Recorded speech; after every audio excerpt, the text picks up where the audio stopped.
الحمد لله نحمده ونستعينه ونستغفره ونؤمن به ونتوكل عليه ونعوذ بالله من شرور أنفسنا ومن سيئات أعمالنا من يهده الله فلا مضل له ومن يضلل فلا هادي له ونشهد أن لا إله إلا الله وحده لا شريك له ونشهد أن سيدنا ومولانا محمدا عبده ورسوله صلى الله تعالى عليه وعلى آله وأصحابه وبارك وسلم. أما بعد فأعوذ بالله من الشيطان الرجيم. بسم الله الرحمن الرحيم. إنا عرضنا الأمانة على السماوات والأرض والجبال فأبين أن يحملنها وأشفقن منها وحملها الإنسان إنه كان ظلوما جهولا. وقال رسول الله صلى الله عليه وسلم آية المنافق ثلاث وإن صام وصلى وزعم أنه مسلم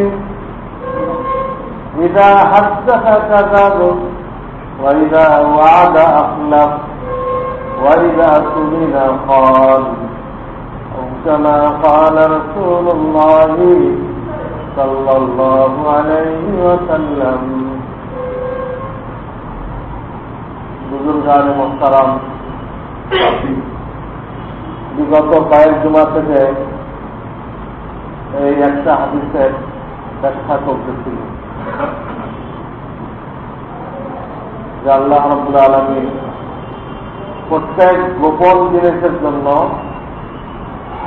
কিছু আলামত রেখেছেন। জিনিসটা যতই গোপন হোক কিন্তু তার কিছু নমুনা উপর দিয়ে বোঝা যাবে। একটা লোক যদি কাফের হয়, এই কুকুরের আলামত তার চেহারা দিয়ে প্রকাশ পায়।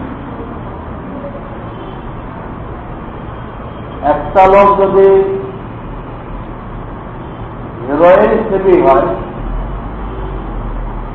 তো তার চেহারা এর একটা ছাপ পড়ে, বোঝা যাবে।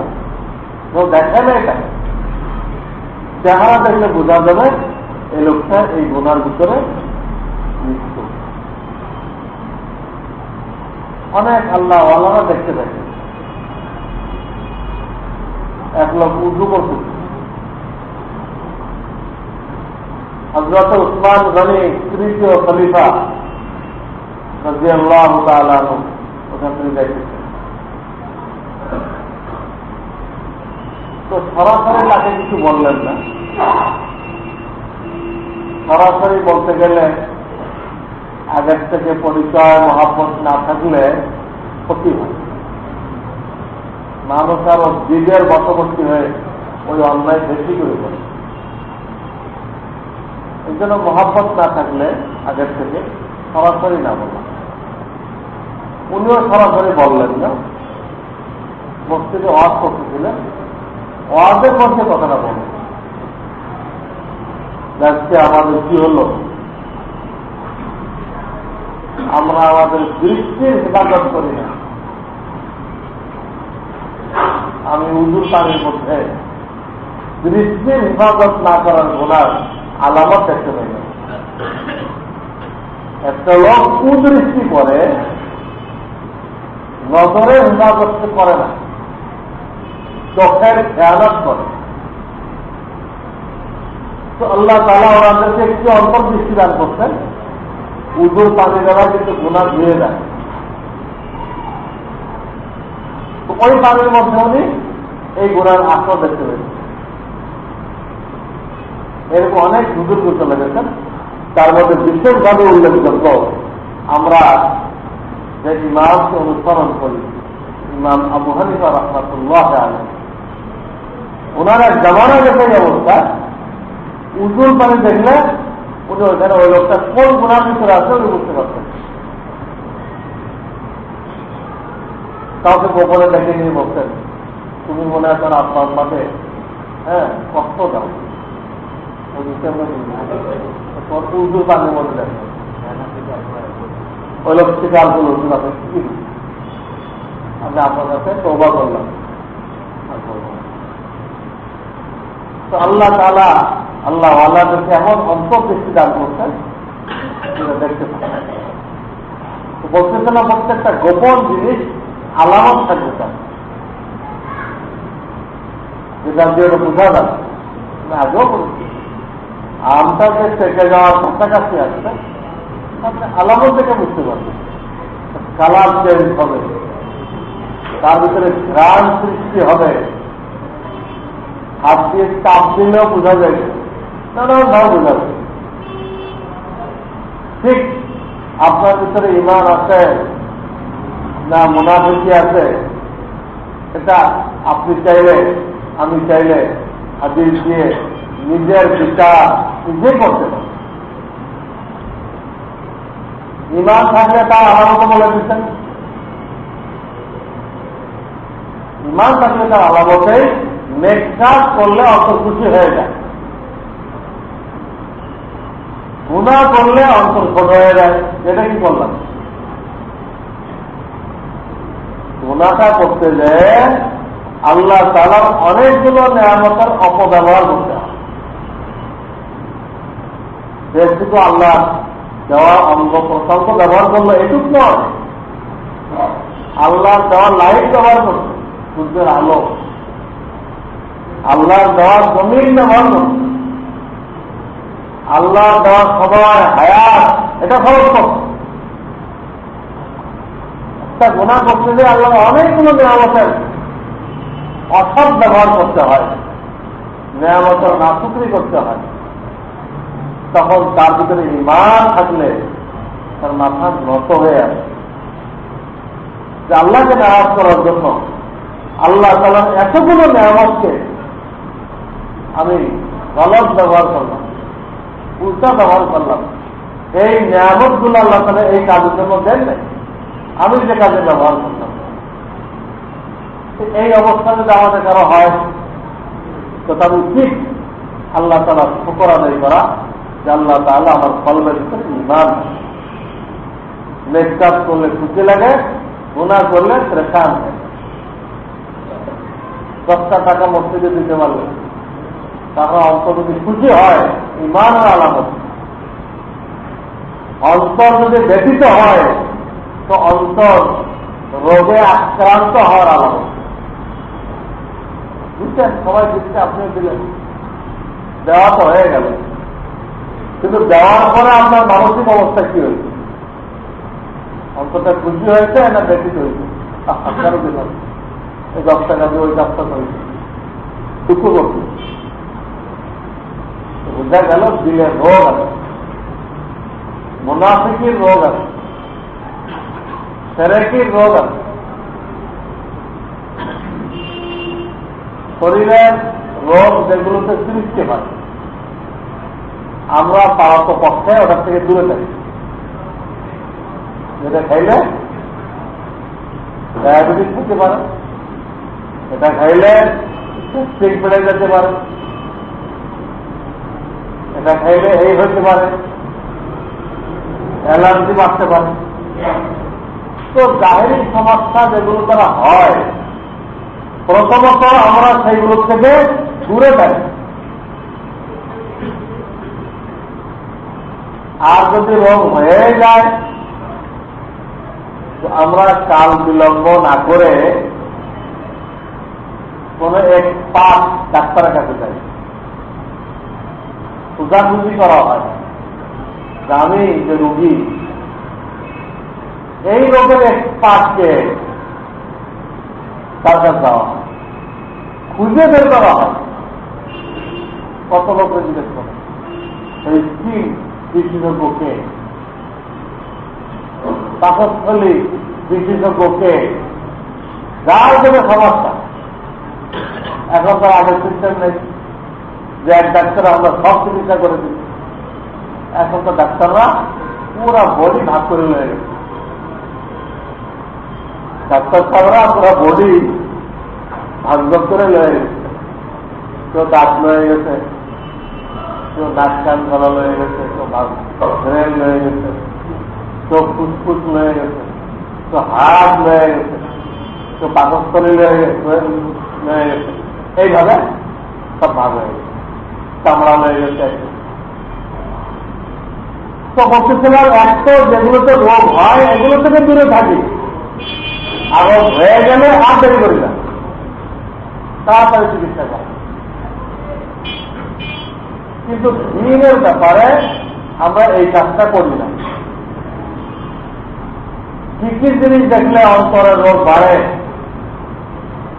কি কি জিনিস তুললে অন্তরের রোগ বাড়ে, কি ধরনের কথা বললে অন্তরের রোগ বাড়ে, তাহলে ওইগুলোতে দূরে থাকতে হবে।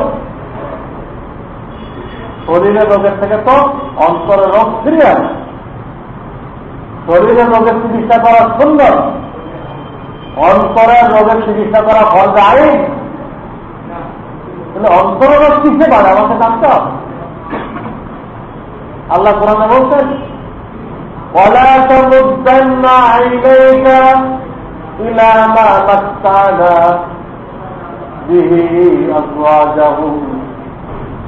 আমি পাপীদেরকে যে দামি দামি বিল্ডিং, দামি দামি গাড়ি, আরো বিভিন্ন ধরনের নিয়ামত দিয়ে রেখেছি, এইগুলোর দিকে তাকায়ও না। এখন নজর পড়া আর তাহলে ইচ্ছা করে তাকানো, এটা দুই জিনিস, এটা দুটা জিনিস। এটা নজর তো পড়বেই সামনে, কিন্তু আপনি কোনো গুরুত্ব দিলেন না। নজর পড়লে আপনি কোনো গুরুত্ব দিলেন না। যত বিল্ডিং হোক, তো মাটি পোড়াই তো বানাইছে, সব নদী বানাইছে, মাটি পোড়ায় ইট বানায় এটা বানাইছে। তো ঠিক আছে, আমারটা কাঁচা মাটি, এটা পাকা মাটি, এই তো পারত কাঁচা আর পাকা, ওটাও মাটি আমারটাও মাটি, খেলাম। তো নজর পড়লে এর কোনো প্রতিক্রিয়া হবে না। কিন্তু আপনি যখন ইচ্ছা করে তাকাবেন, এত সুন্দর বাড়ি, এরকম একটা বাড়ি তো আমার হওয়া কথা। এই আপনার অন্তরে লোভ শুরু হয়ে গেল, লোভ শুরু হয়ে গেল। এখন এই লোভ আপনাকে নিয়ে যাবে হারাম পয়সার দিকে। হারাম পয়সা না আপনি দেখতেছেন চাকরির পয়সা দিয়ে বিল্ডিং তো দূরের কথা, টিনের ঘরও তো হবে না আমার, হারাম পয়সা নিলে। কাজেই আল্লাহ বিশেষ করতে আল্লাহ তার নাই নাই লম্বা লম্বা দৃষ্টি করো না। লম্বা লম্বা দৃষ্টি করা মানে সে টাকা ধনীদের এই সুন্দর সুন্দর অট্টালিকা আর লেটেস্ট মডেলের গাড়ি, এগুলো কারো 10টা আছে, কারো 20টা আছে, কি হচ্ছে থাকতে পারবে সেখানে? তাকে ওখান থেকে নিচে নামানো হবে, নামানো হবে, নামায় 2 হাত কামড়ার নিচে ঢুকাই দেওয়া হবে, কোনো আলো নেই, বাতাস নেই, এই বিল্ডিং এ থাকতে দিবে না। এমনও ঘটনা ঘটছে, রাস্তার ইন্তেকাল হয়ে গেছে, রাস্তা তো থাকতে দেওয়া উচিত ছিল, তার বিবি বাচ্চা, রাস্তাও থাকতে দেয় না। ড্রাইভারের কাজের লোকটা ডেকে বলছে রাত্রে নামাইল, আমাদের ভয় লাগে। এতদিন ভয় লাগে নাই, জানটা চলে গেছে, কিছু ভয় লাগে। তো জান চলে গেল, ঠিক আছে, খেয়ে ফেলবে, তাহলে ক্ষতি করতে পারবে। কিন্তু মানুষের দিমাগ খারাপ, তারা মনে করে যদি আর ওঠে চিন্তা হয়, কোনো কথা হলো নাকি, বলে গেছে তো উঠবে কেমন, একদম খারাপ ভয় পাওয়া হয়। এই ভয়ের কারণে আমরা যখন কোনো অনুষ্ঠান দিয়ে রাত্রে যাই, হ্যাঁ, তো শরীরটা ভার হয়ে যায়। একটা ওটা গলত খেয়াল করে, যদি কোনো মোর্দা কবর তুলতে এসে আমার জড়াই ধরে, মোর্দা করলে উঠবে। এইগুলো আমাদের একটা গলত ধারণা। আমি বলতেছিলাম যে এত কষ্ট করে এই লোকটা বাড়ি বানাইলো, সারা জীবনের মেহনত দিয়ে, সে রাত্রে মারা গেছে। আচ্ছা, সকাল পর্যন্ত থাকলে কি ক্ষতি হতো? রাত্রে পর এত রাত্রে পর হবে না, তখন সম্ভব না। কোথায় লোক পাবে?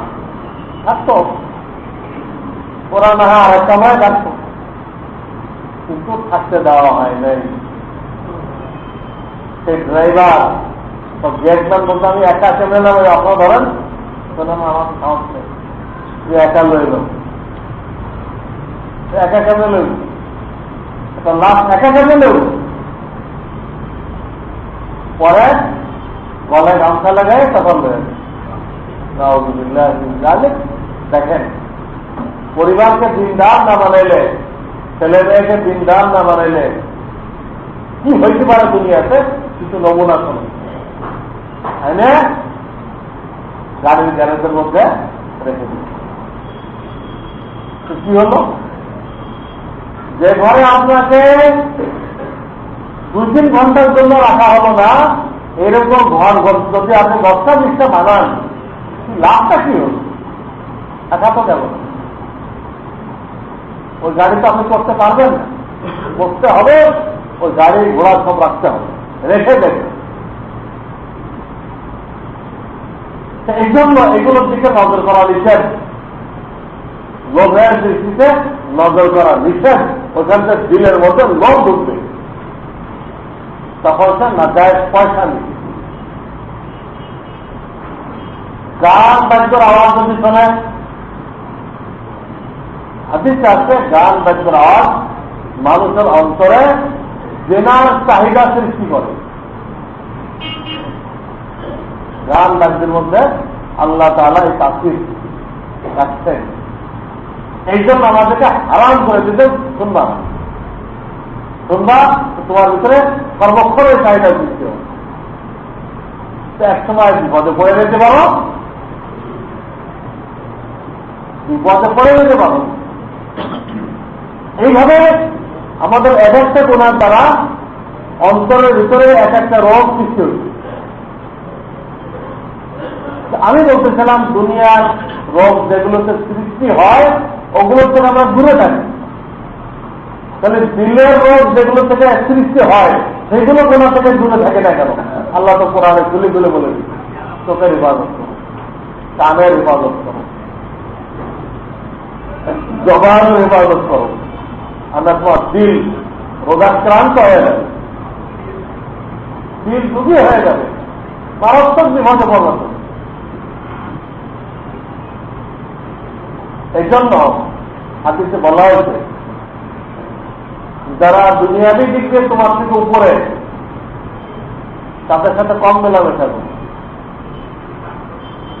যদি মেলামেশা করো তো তোমার ভিতরে দুনিয়ার লোক আসতে থাকে। অমুকের বাড়িতে এরকম দেখলাম, আমার তো এর একটা দরকার, লোক আছে। বরং বলা হচ্ছে দুনিয়ার দিকে তোমার থেকে যারা নিচ্ছে তাদের সাথে মেলামেশা করো, তাহলে বরং লোক কমবে। এদের এই সংক্ষিপ্ত সময়ে তাদের জিন্দগি পার হয়ে গেছে। আর আমার এতগুলো লাগে কি করতে? পুরসরাত পার হওয়ার সময় সব আমার কান্দে দেওয়া হবে, পার হবো কিন্তু যত সামগ্রী কি আপনি ঘর ভরছেন সব তো কান্দে দেওয়া হবে, কান্দে হয়ে পার হবে। আর যে হালকা পাতলা ছিল তার কোনো বোঝা নেই। দুনিয়ার ব্যাপারে বিত্তশালীদের দিকে নজর করা বেশি মেলামেশা করা নিষেধ করা হয়েছে। প্রয়োজনের জন্য যাক, দিনের দাওয়াত দেওয়ার জন্য যাক, যাতে তার সম্পদ এর ভিতরে তাসির না। আর দিনের ব্যাপারে বলা হয়েছে যে তোমার থেকে উপরে তার সাথে মেলামেশা করো, তখন তোমার ভিতরে ইবাদত বন্দেগীর আগ্রহ পয়সা। হ্যাঁ, এই লোকটা আমিও চাকরি করি, এও চাকরি করি, এত ইচ্ছা কাজা হয় না, কারণ আমি যে একদিন করি না, তা আমার এই হালাত হল, আমারও শুরু করা উচিত। সেও ব্যবসায়ী, আমিও ব্যবসায়ী। সে ভাত পাইলেই হয় তসবি পড়তেছে, না এক খাওয়া তেলাভ করতেছে, আমার তো এক খাওয়াও তেলাভ হয় না। তো আপনার ভিতরে আগ্রহ বাড়ে, আর যে নাকি দিনের দিক দিয়ে আপনার থেকে আরো কম, এর সাথে মেলামেশা করলে আপনার দিনটাকে আরো কমজোর হয়ে যাবে। দেখেন আল্লাহ রসুল প্রত্যেকটা হাদিসের মধ্যে আমাদেরকে কত সুন্দর নসিহত করছেন যে দুনিয়ার ব্যাপারে তোমার থেকে যে নিচে তার সাথে উদাহরণ রাখো, আর দিনের ব্যাপারে যে তোমার থেকে উপরে তার সাথে উদাহরণ করো। দুনিয়ার লোক কমবে, আখিরাতের ফিকির পাবে। আর বর্জনীয় কোনটা?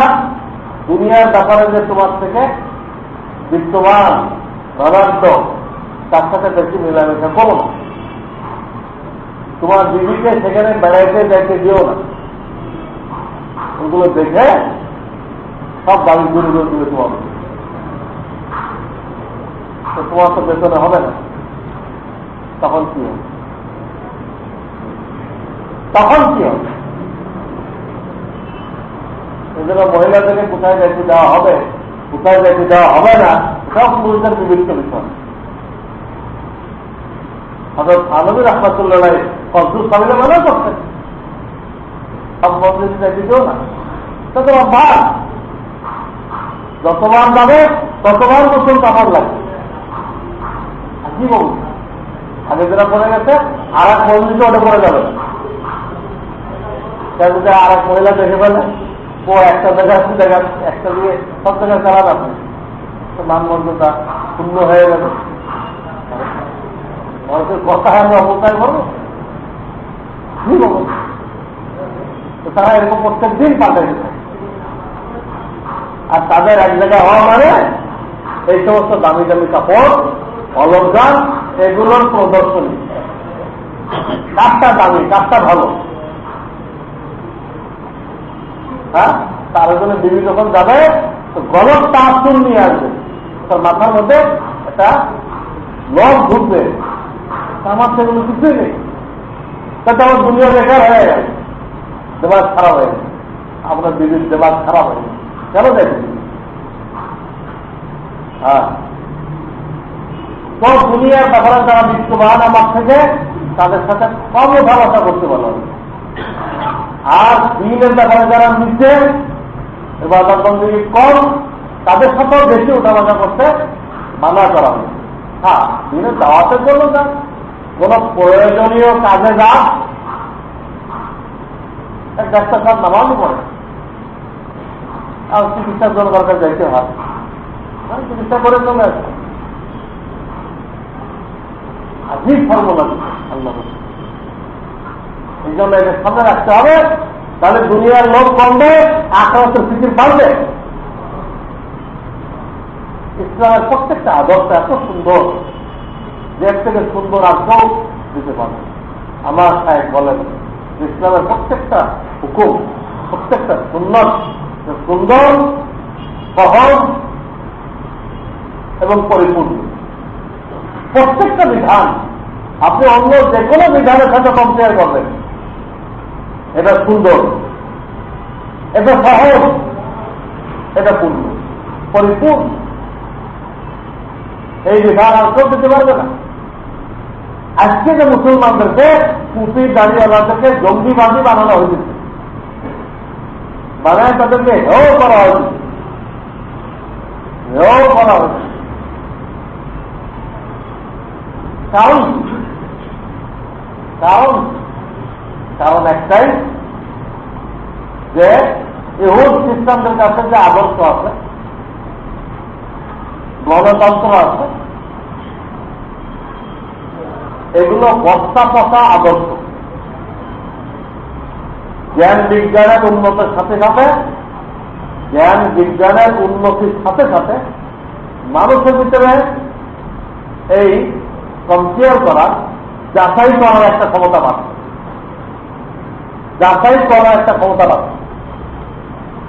এই ক্ষমতা বাড়ার কারণে এখন তারা দেখতেছে যে তাদের ধর্মের লোকেরা স্বতঃস্ফূর্ত মুসলমান হয়ে গেছে, খ্রিস্টান ধর্মের লোকেরা স্বতঃস্ফূর্ত ভাবে মুসলমান হয়ে গেছে। এটা দেখাই বলছেন না, সেখানে তো কোনো রাস্তা নেই। ইসলামের আদর্শ এত উন্নত যে এর থেকে মানুষকে ফেরানো যাবে না, আর এটা করতেও পারে না। এখন কি করবে? এটা জঙ্গিবাদে আখ্যায়িত করে, এটাকে সন্ত্রাসে আখ্যায়িত করে এখন হামলা চালাবে। সন্ত্রাস দমনের নামে সন্ত্রাস প্রস্তুতি, সাইনবোর্ড লাগাইলে সন্ত্রাস দমন, কিন্তু কাজ যেটা করতেছে ওর থেকে বড় সন্ত্রাস দুনিয়াতে হয় না। যে মানবাধিকারের সবচেয়ে বেশি গুলি আওয়াজ দিচ্ছে, তার দেশে সবচেয়ে বেশি মানবাধিকার লঙ্ঘিত হয়েছে। আমি একদিন বলছিলাম, পুলিশরা ব্যানার টানে রাখে, কমপক্ষে $50 হাতে রাখেন আপনার জানের নিরাপত্তার জন্য। ডাকাত যদি আপনার কাছে টাকা না পায়, আপনাকে গুলি করবে। তুমি খালি পকেটে বেরোলে কেন? আমাদের জন্য কিছু হাতে রাখো নাই কেন? সেখানে কেউ যদি সন্ত্রাসী পাল্লায় পড়ে আর তার পকেট খালি থাকে, তাকে গুলি করে দেবে। তো আপনাকে সন্ত্রাসী থেকে বাঁচানোর জন্য $50 হাতে রাখতে বলবে। তাহলে সেখানে পুলিশটা কি পরিমাণ অসহায় অবস্থা আছে। আমেরিকাতে পুলিশরা সন্ত্রাসীদের কাছে কি পরিমাণ অসহায়, তারা এই ব্যানার টানে আপনার যান রক্ষা করার জন্য, নিরাপত্তা দিতে পারবে, ডলার সাথে রাখতে হবে। সেই দেশের প্রেসিডেন্ট যদি মানবাধিকার করে চিল্লায়, ওই বাংলা গ্রামবাসীদের ভূতের মুখে রাম নাম বলে, এরকম দেখা তোমার দেশে কোনো মানবাধিকার আছে? তুমি সন্ত্রাস দমন করতেছ, তোমার থেকে বড় সন্ত্রাস দিচ্ছে। এই জন্য তাদের আদর্শ বাতিল, এটা চালাইতে পারতেছে না, চালাইতে না পারে এখন এটা করছে মুসলমানদের বিরুদ্ধে যুদ্ধ করছে। টুপি দাঁড়িয়েলাদেরকে সন্ত্রাসী বলতেছে, জঙ্গিবাদী বলছে।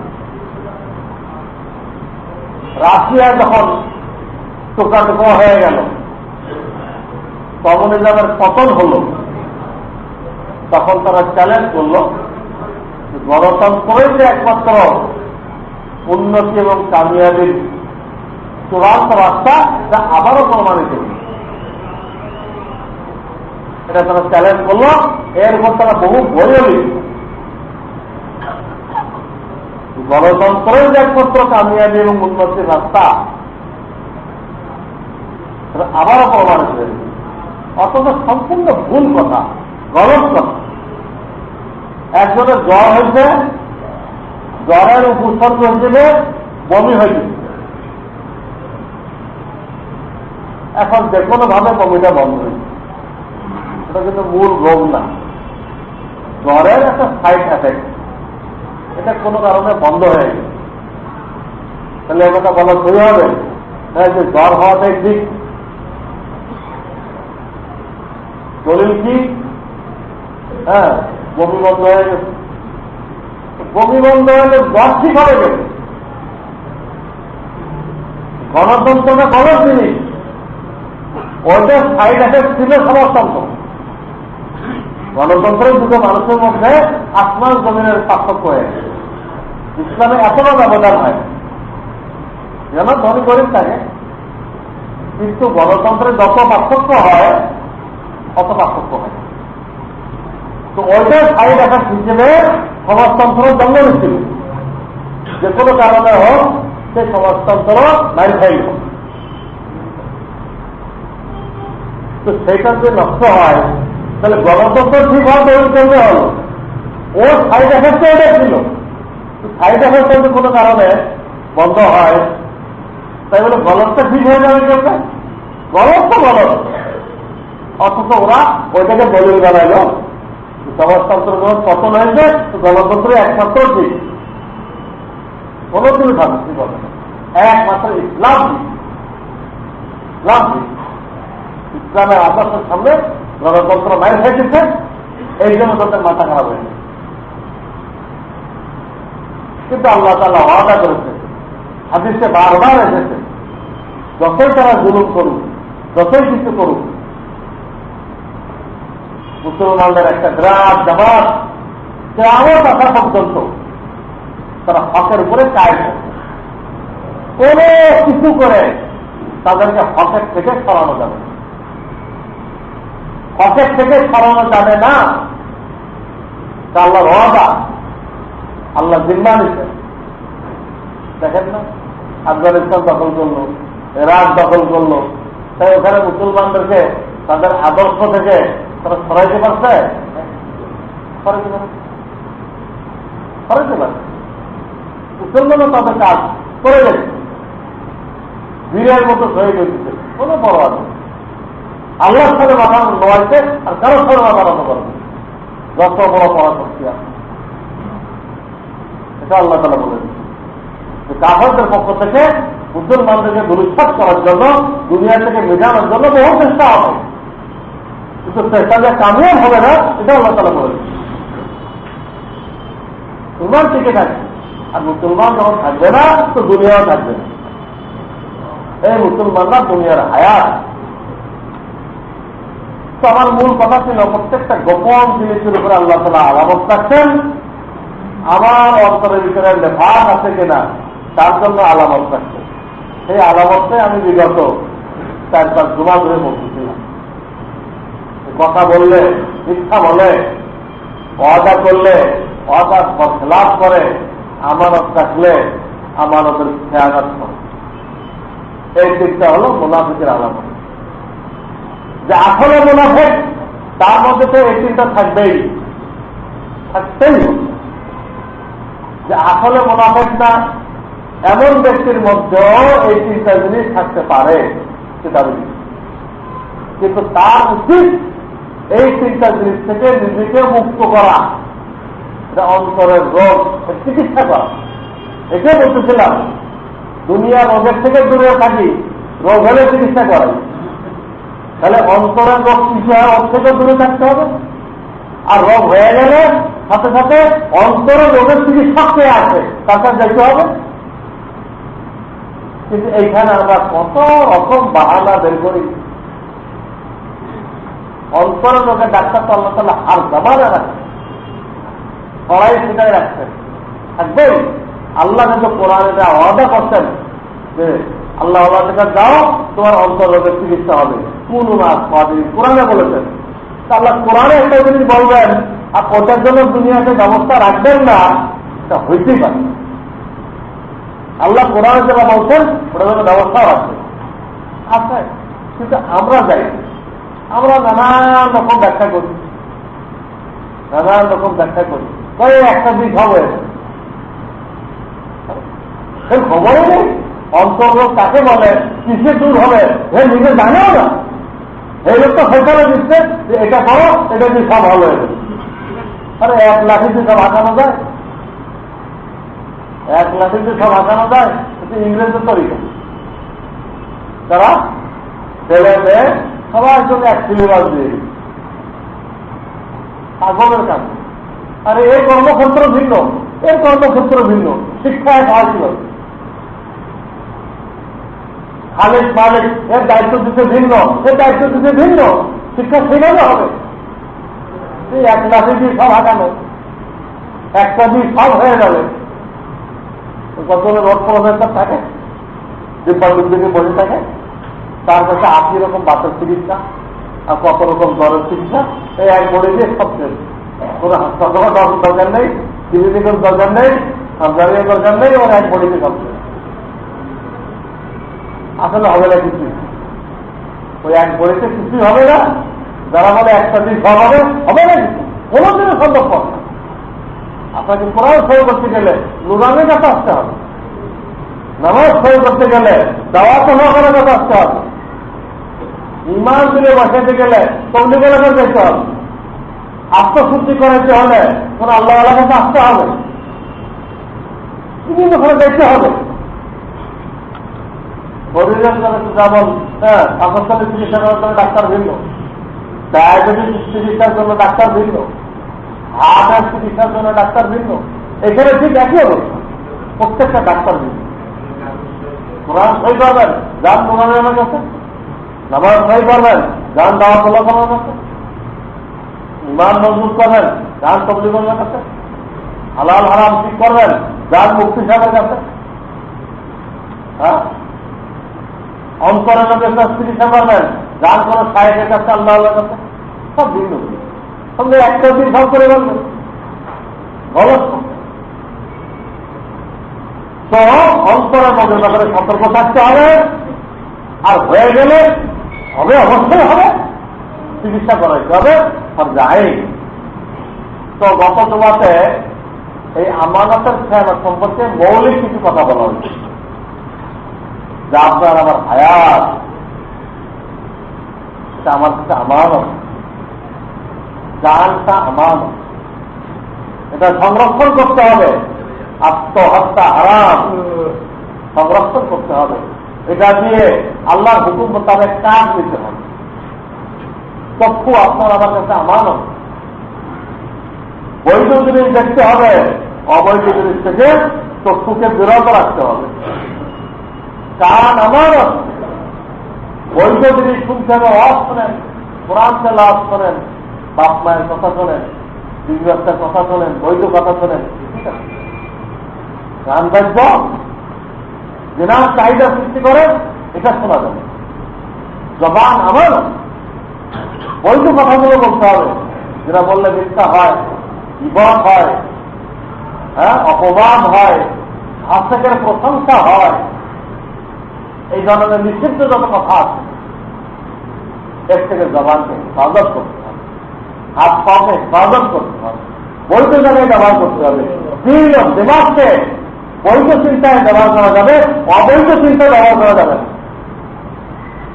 এগুলো ছিল আমানতের একটা ব্যাপক অর্থ। আমি বলেছিলাম কিন্তু সাক্ষাৎ অর্থ আছে, যেটা আজকে তোমার আলোচ্য বিষয়। আমি বলেছিলাম যে এই অর্থটা বোঝার জন্য আর একটা আয়াত সামনে রাখতে হবে। ওয়াইলুল লিল মুতাফফিফিন, সূরা আম্মা পারার ভিতরে সূরা মুতাফফিফিন আয়াত। এই আয়াতের মধ্যে যারা ওজনে কম দেয় আল্লাহ তাআলা তাদের খারাপই বয়ান করছে। অন্যের থেকে যখন নেয় তখন কিন্তু সন্দেহ করে রেখে নিয়ে, আর অন্যকে যখন দেয় তখন সে এত প্র্যাকটিস শিখছে, দাড়িওয়ালা একদম সমান দেখাই দিতে পারবেন, কিন্তু বাড়ি মারছেন 100 গ্রাম কম। আপনাকে দেখাই দিতে একদম দাড়িওয়ালা কোনো ব্যস্ত নেই, এরকম প্র্যাকটিস তারা দিন। এই ধরনের লোক নেওয়ার সময় বেশি দেয়, দেওয়ার সময় কম দেয়। ইসলামের আদর্শ ঠিক আছে বিপরীত। দেওয়ার সময় বেশি দাও, নেওয়ার সময় কম দাও। 100 টাকা পাইছেন, 100 টাকা আপনাকে দিচ্ছে লোকটা, আপনি 1 টাকা ফেরত দেন, তোমার ছেলেকে কিছু কিনে দিন। তা আপনি রসুলের ভাষায় সর্বোত্তম মানুষের কাতারে সামিল হয়ে গেলেন। হ্যাঁ, নেওয়ার সময় কম দিলেন আর দেওয়ার সময় বেশি দিলেন। 4 টাকা রিক্সা ভাড়া সিদ্ধান্ত হয়েছিল রিক্সাওয়ালা, আপনি নামার সময় তারা গরিব মানুষ, 5 টাকা দিয়ে দিন। হ্যাঁ, দেওয়ার সময় বেশি দিলেন। এই 1 টাকার বদৌলতে আল্লাহ রসুলের সনদ পেয়ে গেলেন, আপনি একজন সর্বোত্তম মানুষ। দেওয়ার সময় বেশি দেন, নেওয়ার সময় কম দেন না, আসামেই কম দেন না, আল্লাহ তো বাহানা চালাচ্ছে। কিন্তু দুনিয়ার দরকার দিলে এরকম দুনিয়া ঢুকছে, বেশি দেওয়া তো দূরের কথা, 8 আনা কম দেওয়ার জন্য কন্ট্রাক্টরের সাথে আধা ঘন্টা ঝগড়া করে, কারণ নামবে 3টা গালি খাবে। অত কঠিন গালিগুলো আগে দেয় নাই, আর মারামারি লাগে। যখন ওর নামে গাড়ি ছেড়ে দেয় তখন গালিগুলো শুনে যায়, তার মারে বাপরে কতগুলো গালি শুনে যায়। 8 আনার জন্য এখন ঝগড়া, আর বাপমারও গালি ভয় লোক। ওই যে দিল্লির মধ্যে পয়সা ঢুকে রয়েছে, 8 আনাও পকেটটা বেরোচ্ছে। হ্যাঁ, আমরা তো মল্লবী মানুষ, আমাদের পয়সাও কম, কিন্তু আমরা একটা নিয়ম বানাইনি, বেশি দিবই। আমার সাথে যারা চলাচলা জানে 60 টাকা করে আমার গাড়ি বিল ওঠে 65 টাকা দিই। আমি যখন দিব আল্লাহ আমাকে দিই, আল্লাহ কাছে আমাদের প্রত্যেকটা কাজ করা একটা রাজনীতি হিসাব, যাতে বকিল হওয়ার কোনো দরকার নেই। আপনি যখন মুক্ত হচ্ছে একটু কম দিলেন, দেওয়ার সময় বেশি দিলেন, সেটা আল্লাহর ওখানে রেকর্ড হয় নাই। রেকর্ড যদি হয় তা আল্লাহ তাআলা আপনার মালে বরকত দিবে না, আপনার হালাল ইনকাম বাড়াই দেবে না। কিন্তু দিনটা এত ছোট করে কি দরকার? আমি ঝগড়া করতেছি কাটানোর জন্য, কি দরকার ঝগড়া করে? আমার তো নিয়ে কি আছে, আমি একটু বেশি দিব। গরিব মানুষ বেশি দিব, সবজি কিনলাম 5 টাকা দিই, 6 টাকা দিই, আমার ক্ষতি হল। আল্লাহ তাআলা বরকতের দরজা আমার জন্য খুলে দিই। তো ওই আয়াতের মধ্যে বলা হয়েছে মাপে যারা কম দেয় তাদের জন্য অয়েল জাহান্নামের কথা বলা হয়েছে। এই আয়াতের তফসিরের মধ্যে বলতেছে, তফসিরের মধ্যে যদিও আয়াতটা বেচা কেনার সম্পর্কে নাযিল হয়েছে, কিন্তু এটা বেচা কেনার সাথে খাস না, সকল জায়গায় এটা এখন আছে। আপনি তো কোরআনের খালি শব্দের বয়ে থাকলে হবে না, আপনার তফসিরও দেখতে হবে। এই তফসির থাকে, তফসিরে সেটা ব্যাপক। ব্যাপক মানে কি? মানে হলে এই যে আপনি একটা কোম্পানির সাথে চুক্তি করছেন 8 ঘন্টার ডিউটি দিবেন, তবে 8 ঘন্টা 5 মিনিট ডিউটি দিবেন, আপনি সর্বোত্তমের কাতারে দাখিল হয়ে গেলেন। আপনি 7 ঘন্টা 55 মিনিট দিলেন, তাহলে ওই মাপে কম চাইলে হবে যে গুণা করতে, আপনি এই গুণা করলেন। 5 মিনিট কম দিয়ে যে লোকটা দাড়ি পাল্লায় মাপে কম দিছিল, বা কাপড় ব্যবস্থার মিটারে কম দিছে, ও মাপে কম দিয়ে যে গুণা করছে, আপনি ডিউটি কম দিয়ে একই কাজ করছেন। সব এই কথা সব জায়গায় লাগে। একটা সিট বানানো হয়েছে 2 জনের জন্য, এই সিট 2 জন বল, আপনি এমন ভাবে পাওয়া করায় বসছেন যে একজনের জায়গায় আপনি রয়ে গেছেন, আর একজন আছে তারা বসার জায়গা নেই, অর্ধেক বসছেন, অর্ধেক সিটের বাইরে,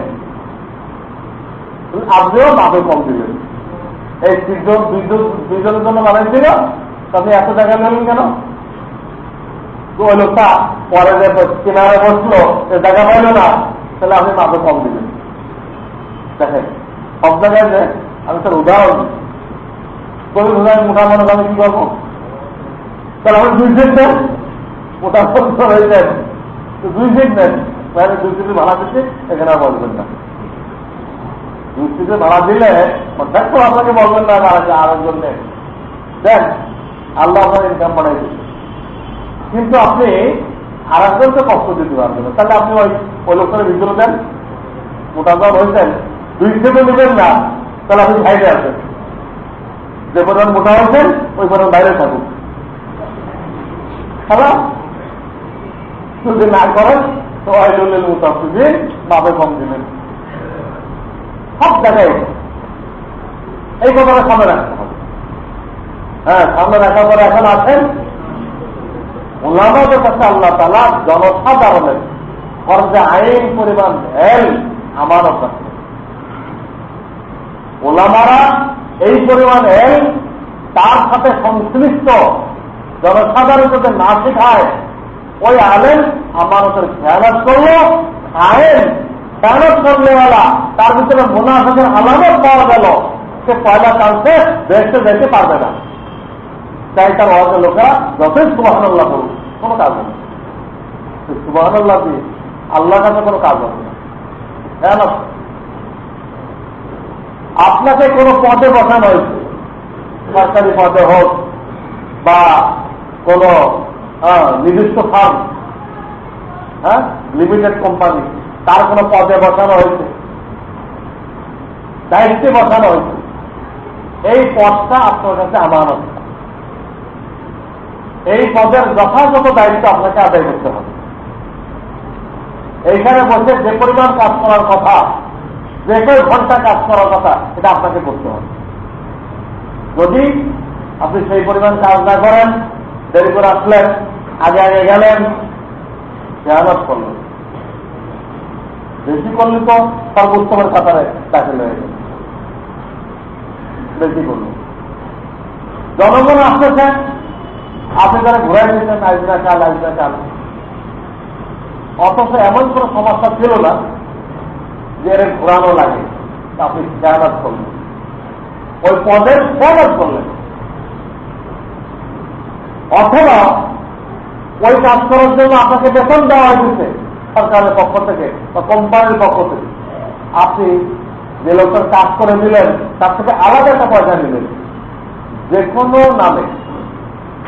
নামে হোক, বক্সিস বলেন, ম্যারেজ মানি বলেন, যাই বলেন, হ্যাঁ, এটা ঘুষ হবে এবং এটা না জায়েজ, এটা আমানতের খেয়ানত, এটা আমানতের খেয়ানত। কেন আপনি পাবলিকে ঘুরাইলেন? কেন আপনি বাড়তি টাকা নিলেন? আপনাকে তো বেতন দেওয়া হল, বাড়তি টাকা কেন নিলেন? আপনার রেজাল্ট খারাপ হয়ে গেল, খেয়ানত করুন। এই পদগুলো সব সরকারি হোক বেসরকারি হোক, এই পদগুলো আমার।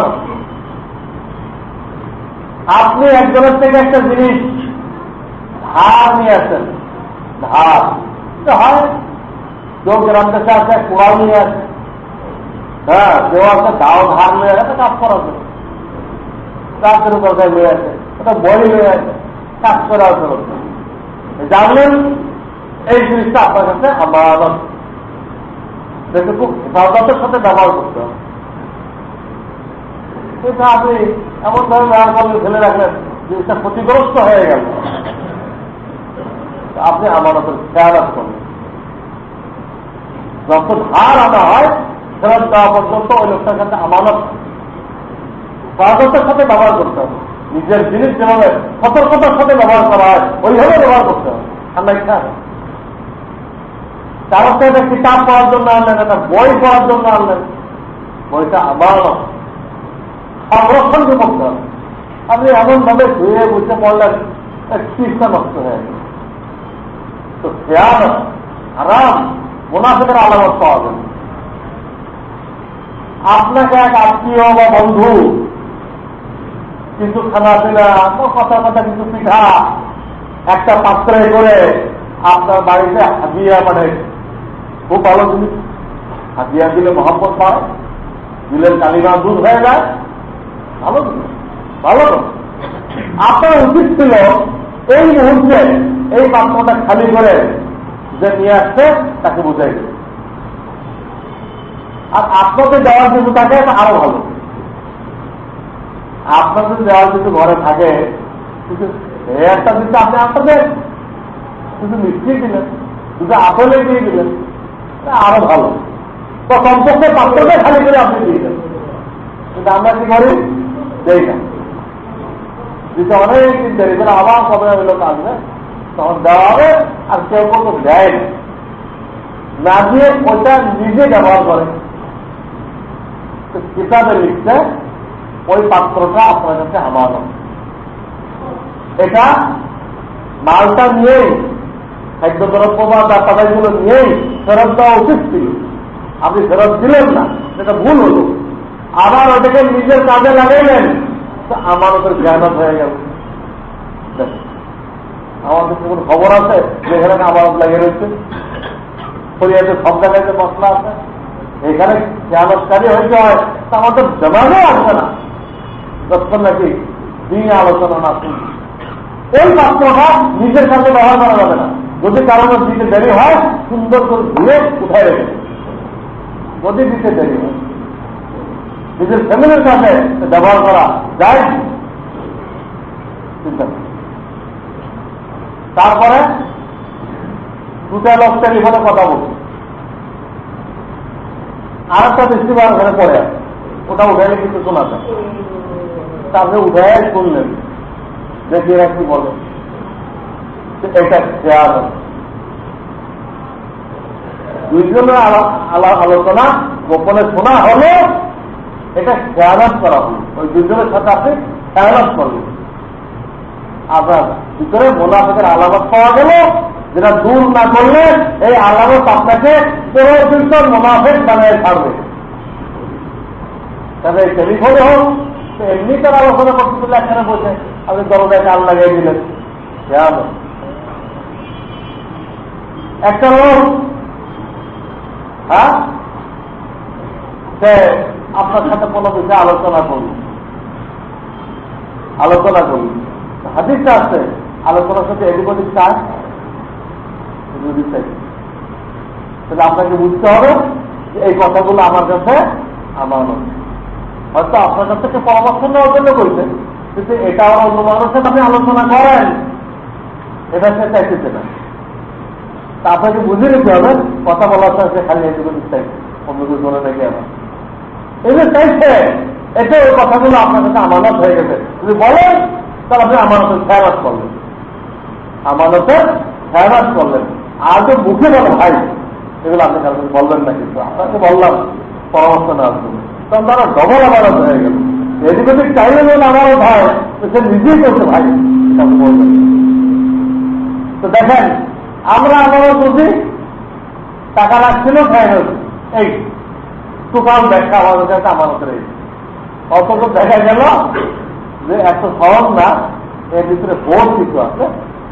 আমি তো কিছু নমুনা হিসেবে বললাম, অফিসের জিনিসপত্র আপনার কাছে আমানত, ওই প্যাডে আপনি অফিসিয়াল চিঠি লিখতে পারবেন, ওই প্যাডে আপনি ব্যক্তিগত চিঠি লিখতে পারবেন, তাহলে খেয়ালাত করবেন।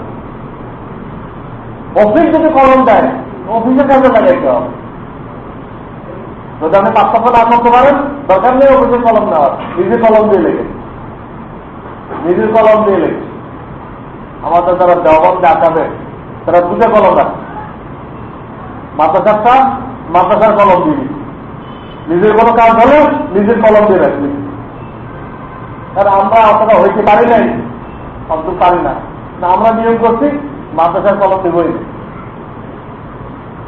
যদি মাদ্রাসার কলম দিয়ে আমরা নিজেরটা লিখতে আরম্ভ করি, খেয়াল নেই তো দরকারই নেই মুসিবতের। আমার নিজেরটা দিয়ে লিখি, মাদ্রাসার কথাও মাদ্রাসার কলম দিয়ে, তাতে তো কোনো গোড়া নেই, তাতে কোনো গোড়া নেই। নিজের কলম দিয়ে মাদ্রাসার ফতোয়া লিখলেন, এতে কোনো গোড়া নেই। তো মাদ্রাসা তারা ফতোয়া লেখার জন্য দিচ্ছে, ওদের যাবে নিজেরটা লিখতে পারবেন। আমরা সাইকুল নেই, দারুল দেওবন্দের প্রথম ছাত্র, প্রথম সাইকুল আমি মাহমুদুল হাসান দেওবন্দি, যার আন্দোলনের কারণে শেষ পর্যন্ত ইংরেজরা এদের থাকতে বাধ্য হয়, যাকে ইংরেজরা মালটার দিনে বন্দী করে রাখছিল। মাহমুদুল হাসান দেওবন্দি আর থাকলে বলো না হুসাইন আহমদ মদনী, দুজন দেওবন্দের মুরব্বী। এই মাহমুদুল হাসান দেওবন্দি রহমতুল্লাহ আলাইহি প্রথম ছাত্র, পরে থেকে এই মাদ্রাসার সাইফুল হাদিস। ইনার বেতন বাড়ানোর জন্য বলল বজলুল পুরা, তারা প্রস্তাব পাস করলো ওনার বেতন বাড়াই দেওয়া। উনি তাদের কাছে লিখলেন বাড়ানো তো সম্ভব করি না, বরং আমার বেতন ওরা কমাইতে হবে। কেন? তা আমি আগে যখন জোয়ান ছিলাম তখন যে পরিমাণ পড়াইছি কমাই দিচ্ছি, এখন তো পাচ্ছে ছেলে এটা, তাহলে বাড়ানো তো প্রশ্ন হবে না, আমার বেতন কমাইতে হবে। 12 টাকা বাতিল করে দিলেন, তো কমানোর জন্য দরকার ছিল। যেন তাদের খোদার ভয়, আমি যে পয়সাটা নিচ্ছি জনগণের পয়সা নিচ্ছি, হালাল হবে কিনা, যে পরিমাণ ডিউটি দেওয়ার কথা দিচ্ছে কিনা, না দিতে পারলে বেতন কমাইতে হবে।